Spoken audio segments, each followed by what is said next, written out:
ఇచ్చిన హామీల్ని అమలు చేసేందుకు రేవంత్ సర్కార్ అడుగులు వేస్తోందా? రుణమాఫీకి సిద్ధమవుతున్న రేవంత్ ప్రతిపక్షాలకి చేతలతోనే సమాధానం చెప్పబోతున్నారా? ఇంతకీ రుణమాఫీ చేసేంత ఆర్థిక పరిస్థితి తెలంగాణలో ఉందా లేదా? ఒకేసారి చేస్తారా లేదంటే విడతల వారీగానా?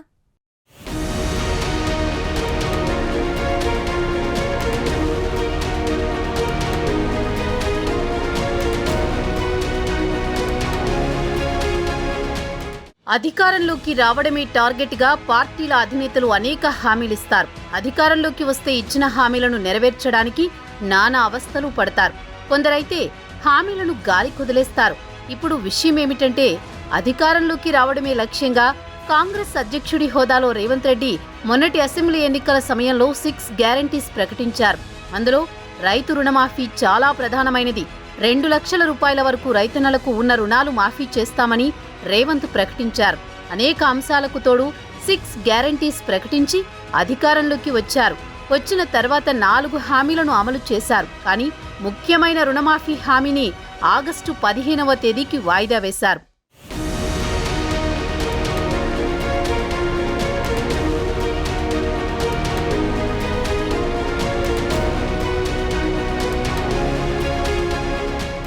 తానిచ్చిన మాట ప్రకారం ఆగస్టు 15లోగా రైతుల రుణమాఫీ చేయాలని భావిస్తున్నామన్నారు సీఎం రేవంత్ రెడ్డి. సుమారు 40,000 కోట్ల రూపాయల రుణాలను ఏకకాలంలో రద్దు చేయాలని ప్రయత్నిస్తున్నారు. ఇందుకోసం నిధుల సమీకరణపై దృష్టి పెట్టారు. ఇన్నాళ్లు ఎన్నికల ప్రహసనంలో బిజీగా గడిపిన సీఎం ఇప్పుడు రైతు రుణమాఫీ అనే బిగ్ టాస్క్ పై ఫోకస్ పెట్టారు. చెప్పిన ప్రకారం ఇచ్చిన హామీలు అమలు చేయగలరా?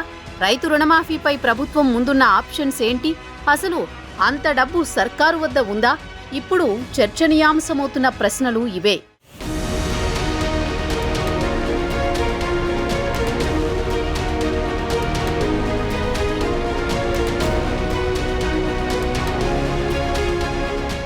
రుణమాఫీపై తెలంగాణ ప్రభుత్వం ప్రత్యేక దృష్టి పెట్టింది. ఎన్నికల్లో ఇచ్చిన హామీని అమలు చేయాలనే ఉద్దేశంతో ఆగస్టు 15లోగా 100% రైతు రుణమాఫీని చేయాలనే పట్టుదలతో ఉన్నారు సీఎం రేవంత్ రెడ్డి.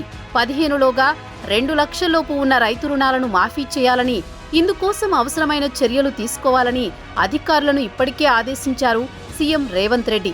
రైతులకిచ్చిన హామీ మేరకు 2 లక్షల వరకు ఉన్న రుణాలను ఏకకాలంలో మాఫీ చేయాలని చూస్తోంది ప్రభుత్వం. పార్లమెంట్ ఎన్నికల సందర్భంగా జరిగిన ఎన్నికల ప్రచార సభల్లో రుణమాఫీ చేసి తీరుతామని దేవుళ్లపై ప్రమాణాలు చేశారు సీఎం రేవంత్ రెడ్డి.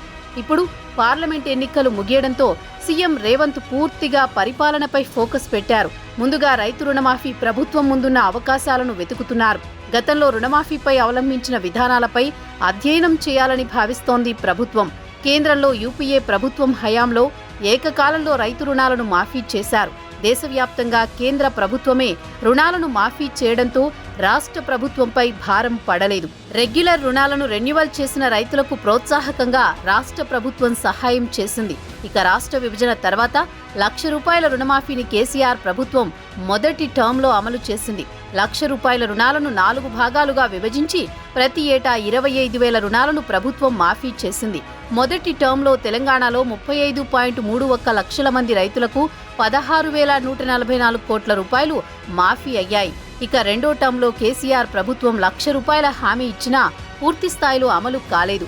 రెండో టర్మ్లో 22,98,000 మంది రైతులకు 13,000 కోట్ల రూపాయలు మాఫీ అయ్యాయి. ఇంకా 19,440 కోట్ల రూపాయలు పెండింగ్లోనే ఉండిపోయింది.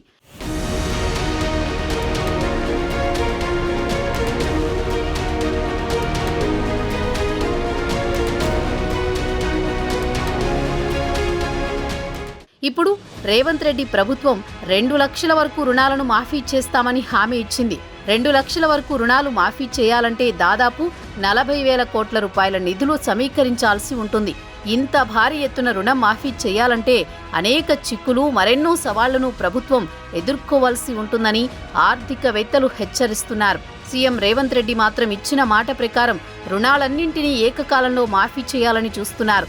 ఇందుకోసం ప్రత్యేకంగా కార్పొరేషన్ ఏర్పాటు చేసి ప్రభుత్వం నుంచి ప్రతి నెల ఈఎంఐ పద్ధతిలో బ్యాంకులకు చెల్లించాలని ఆలోచన చేస్తున్నారు. అయితే కార్పొరేషన్ ద్వారా రుణాలను మాఫీ చేయాలంటే సదరు సంస్థకు ఆదాయ మార్గం చూపించాల్సి ఉంటుంది. ఆదాయం ఉన్న సంస్థలకే రుణాలివ్వడానికి బ్యాంకులు ముందుకు వస్తాయి. ఉదాహరణకు కాళేశ్వరం వంటి ప్రాజెక్టుకు బ్యాంకులు 60,000 కోట్ల రుణాలు ఇచ్చాయంటే సదరు ప్రాజెక్టు నుంచి ప్రభుత్వ ఆదాయం చూపగలిగింది. పంటలకు నీరు ఇవ్వడంతో పాటు పరిశ్రమలకు మిషన్ భగీరథ ద్వారా తాగునీటి వంటి అంశాలను ప్రస్తావించింది.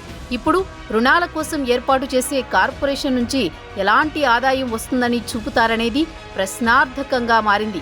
వీటన్నింటికీ తోడు భారీ మొత్తంలో రుణాలు మాఫీ చేయాలంటే రిజర్వ్ బ్యాంకుతో పాటు కేంద్ర ఆర్థిక శాఖ అనుమతి పొందాల్సి ఉంటుంది. ఇందుకు కేంద్ర ప్రభుత్వం సహకరిస్తుందా అనే సందేహాలు వ్యక్తమవుతున్నాయి. చూడాలి మరి రుణమాఫీ వ్యవహారం ఏ మలుపు తిరుగుతుందో అన్నది.